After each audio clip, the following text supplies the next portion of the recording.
حضرت عمر فاروق رضی اللہ تعالیٰ عنہ کو اللہ تعالیٰ نے جو کرامت عطا کی، بسم اللہ الرحمن الرحیم، لاکھوں کروڑوں درود و سلام نبی کریم صلی اللہ علیہ وآلہ وسلم پر۔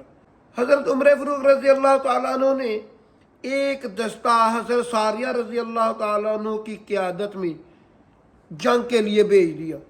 ادھر جنگ ہو رہی ہے، ادھر حضرت عمر فاروق رضی اللہ تعالیٰ عنہ جمعہ پڑھا رہے ہیں۔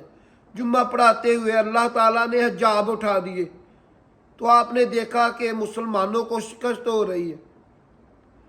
تو حضرت عمر فاروق رضی اللہ تعالیٰ عنہ نے 3 صدائیں دی، یا ساریۃ الجبل، یا ساریۃ الجبل، یا ساریۃ الجبل، اے ساریہ پہاڑ کی دامن کی طرف آ جا، اے ساریہ پہاڑ کی دامن کی جانب آ جا، اے ساریہ پہاڑ کے دامن میں آ جا۔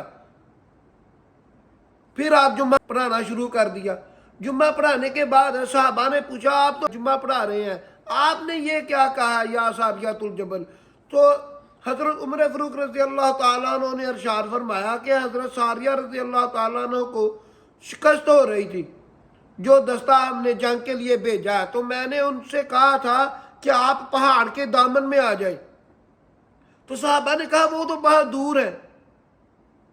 اور جب اس کے بعد حضرت ساریہ جنگ کے بعد واپس آئے تو انہوں نے بتایا کہ ہمیں شکست ہو رہی تھی۔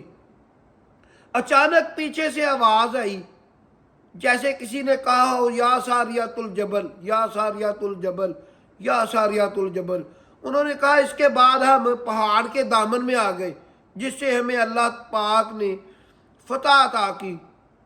اور یہ جو کرامت تھی یہ اللہ پاک نے حضرت عمر فاروق رضی اللہ تعالیٰ عنہ کو عطا کی، جو ادھر جمعہ پڑھا رہے تھے تو اللہ نے حجاب اٹھا دیے، اور جب انہوں نے دیکھا کہ حضرت ساریہ کو شکست ہو رہی ہے، پھر انہوں نے صدا دی، اور وہ صدا ان تک حضرت ساریہ تک پہنچانا بھی اللہ تعالیٰ کا کام تھا۔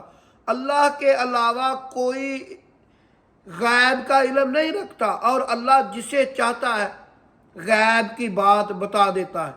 ایسی اچھی اچھی ویڈیو دیکھنے کے لیے میرا چینل ضرب الاسلام سبسکرائب کر لیں، بیل آئیکن کے نشان کو آن کر لیں، تاکہ میری لیٹسٹ ویڈیو آپ کو وقت پر مل سکے۔